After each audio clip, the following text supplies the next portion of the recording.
जय श्री कृष्णा। कान्हा और राधा के प्यारे प्यारे भक्तों का स्वागत है कृष्णा डिवोशन चैनल पर। और आप सभी को दंडवत प्रणाम जो श्री कृष्ण की लीला कथा अमृत में अपना मन लगा रहे हैं और इस मनुष्य जन्म का एकमात्र लक्ष्य परमात्मा श्री कृष्ण को पा लेना ही है। और यह कैसे सुलभ होगा? श्री कृष्ण की कथा रस अमृत को पान करके। तो आप अपने कर्णपुटों के द्वारा श्री कृष्ण चरित अमृतम की अद्भुत कथा लिसन कर रहे हो। और आज के भाग में हम श्री कृष्ण चरित अमृतम भाग 294 लिसन करेंगे, पांडवों के श्री कृष्ण। तो आइए बड़े ही प्रेम पूर्वक श्रवण करते हैं कि पांडवों से श्री कृष्ण कैसा प्रेम करते थे और कैसा उनका साथ देने के लिए द्वारका से इंद्रप्रस्थ पहुँचे। अर्धरात्रि का समय था और श्री कृष्ण द्वारका से इंद्रप्रस्थ में अर्जुन के पास पहुँचे, क्योंकि वही पांचों पांडवों में उनको सबसे प्रिय था। तो ये उसी के महल में गए। कृष्णा स्वयं ही आवाज़ दी थी द्वारपालों को चुप कराकर, पर द्रौपदी पहचानती थी इस मधुर आवाज़ को। उठी और जैसे ही द्वार खोला और समझ गई कि आप द्वारका से पधार चुके हैं। अर्जुन कहाँ है? इधर उधर की बातें ना करके सीधे श्री कृष्ण ने यही पूछा। वो सो रहे हैं, जगा दूं? द्रौपदी जगाने ही जा रही थी, आपकी ही बातें करते हुए सोए हैं, ऐसा द्रौपदी ने कहा। अच्छा, सो रहा है अर्जुन गहरी नींद में, तो मत जगाओ कृष्णा। कृष्णा द्रौपदी का ही नाम है। मैं यहीं बैठ रहा हूँ, श्री कृष्ण ने कहा और उसी के बिस्तर में बैठ गए। आप सो जाते, यात्रा की थकान भी तो होगी, द्रौपदी कहती है। मुझे नींद आ जाएगी और मैं सो जाऊंगा और अपने अर्जुन के साथ यहीं।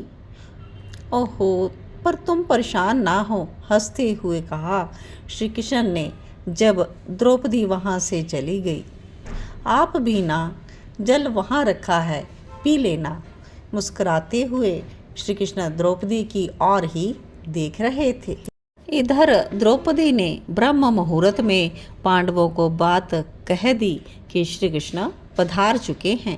युधिष्ठिर पूछते हैं, कहाँ हैं, कब आए? अर्धरात्रि को पहुँचे थे, द्रौपदी ने बताया। तुम अबे हमें बता रही हो, रात्रि में क्यों नहीं कहा? महाराज, श्री कृष्ण थके थे यात्रा के कारण, इसलिए मैंने आपको नहीं बताया।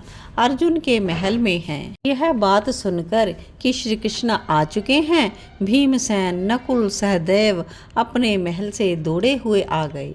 हाँ, आ चुके हैं, युधिष्ठिर महाराज ने कहा और अपने अनुजों के साथ अर्जुन के महल की ओर चल पड़े। द्रौपदी भी जब तक स्नान कर चुकी थी और वह श्री कृष्ण के लिए बाल भोग की व्यवस्था में लग गई। अर्जुन के महल का द्वार खुला ही था। युधिष्ठिर अपने भाइयों के सहित जैसे ही अर्जुन के महल में प्रवेश किए तो क्या अद्भुत दृश्य देखते हैं, स्तब्ध और चकित रह जाते हैं उस दृश्य को देखकर।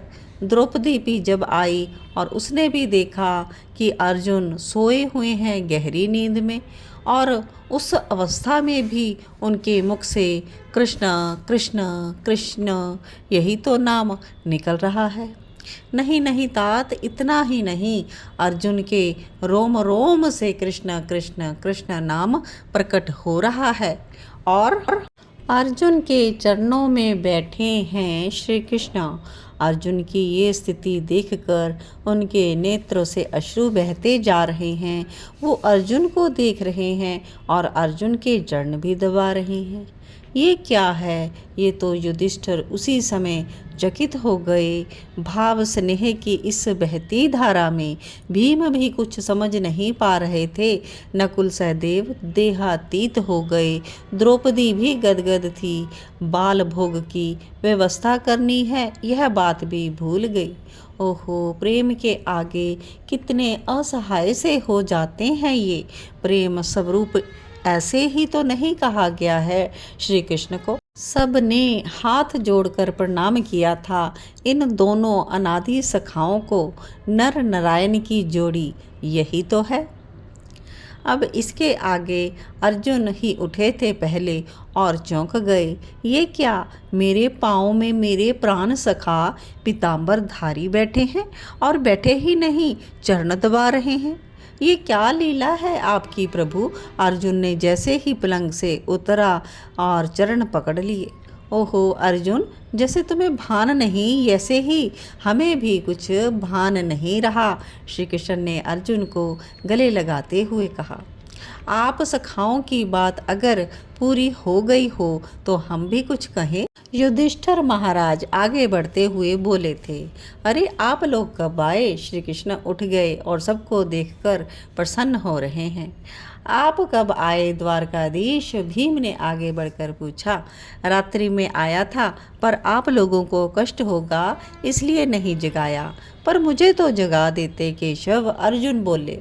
अर्जुन के कंधे में हाथ रखते हुए कृष्ण बोले, तुम कहाँ थे अर्जुन, तुम तो कृष्ण बन चुके थे। अर्जुन ने अपना सिर झुका लिया। बुआ कहाँ है, वो मेरी प्यारी बुआ सकुशल तो है ना। श्री कृष्ण ने इतना ही पूछा था। तुम्हारी बुआ ठीक है गोविंद। कुंती माता उसी समय उपस्थित हो गई। चरण वंदन किए श्री कृष्ण ने अपनी बुआ के। अब देखो ना, ये तुम्हारे भाई पांडव राजसूय यज्ञ करना चाहते हैं। मैंने इनसे एक बार कहा श्री कृष्ण से तो पूछ लो, तो भीम कहने लगा यज्ञ के विरोध में कृष्ण जा ही नहीं सकते। कुंती बुआ अपने प्यारे भतीजे कृष्ण को अपने हृदय की सारी बातें बता रही थी। तात इन लोगों का है, और है ही कौन फिर, सिर्फ एकमात्र कृष्ण के सिवा। उद्धव विदुर को ये प्रसंग सुना रहे हैं। क्या तुम लोगों को पता है, राजसूय यज्ञ में समस्त पृथ्वी के राजाओं के ऊपर विजय पाया जाता है, और तुम्हें इस यज्ञ के करने की अनुमति दे तभी ये यज्ञ संभव है। श्री कृष्ण भीम से उनकी ओर देखकर बोले, हाँ, पृथ्वी के समस्त राजा हमारे आगे नतमस्तक हैं। भीम ही बोला था, बाकी सभी सुन रहे थे। अरे वाह भीम दादा, तुमने तो अद्भुत वीरता का परिचय दिया, पृथ्वी के समस्त राजाओं को जीत लिया। श्री कृष्ण की ये बात कुछ व्यंग जैसे लगी भीम को, और भीम ने तुरंत सफाई दे दी। कुछ मित्र राजा थे ही, और कुछ राजाओं को राजसूय यज्ञ का निमंत्रण भेजा तो उन्होंने स्वीकृति दे दी। भीमसेन ने स्पष्ट करते हुए कहा। अच्छा, कृष्ण ने पूछा, तो क्या जरासंध ने भी स्वीकृति दे दी होगी। जरासंध। भीम युधिष्ठिर की ओर देखने लगे, फिर बोले, एक राजा के ना मानने से क्या होता है। ना भीम, एक भी राजा तुम्हारे विरोध में अगर खड़ा है ना, तो राजसूय यज्ञ नहीं हो सकता। श्री कृष्ण ने कहा, तो मैं आज ही जाता हूँ मगध, और जरासंध को युद्ध में पराजित करके आता हूँ। भीम की इस बात पर कृष्ण हंसे और बोले, भीम, तुम क्या समझते हो जरासंध को, वो साधारण है। अरे तुम जैसों को वो एक ही बार में मसल देगा। भीम चुप हो गया।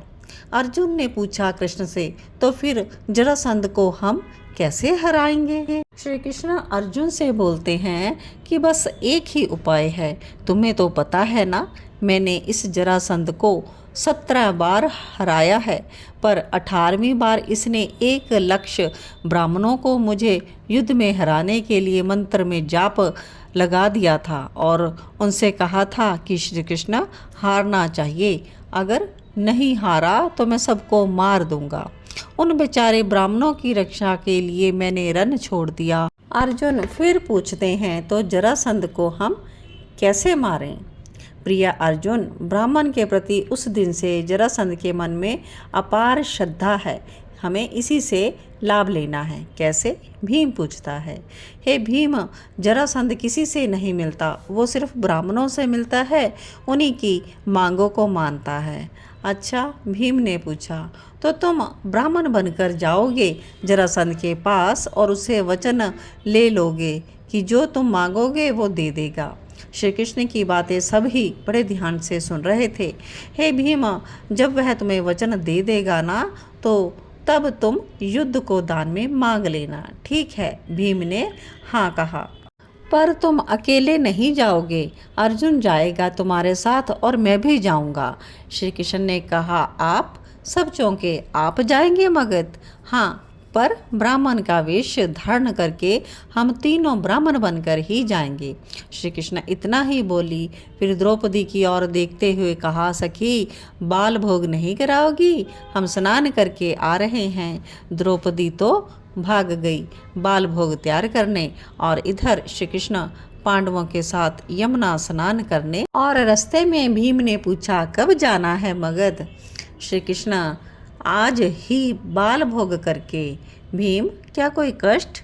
भीम ने भी कहा, आप साथ हैं तो क्या कष्ट। सबने बड़े ही प्रेम से यमुना स्नान किया। तो इस प्रकार से जरासंध को मारने की तैयारी स्टार्ट हो चुकी है। श्री कृष्ण ने पांडवों को बहुत सुंदर युक्ति बताई। तो अगले भाग में हम श्रवण करेंगे जरासंध का वध किस प्रकार से हुआ।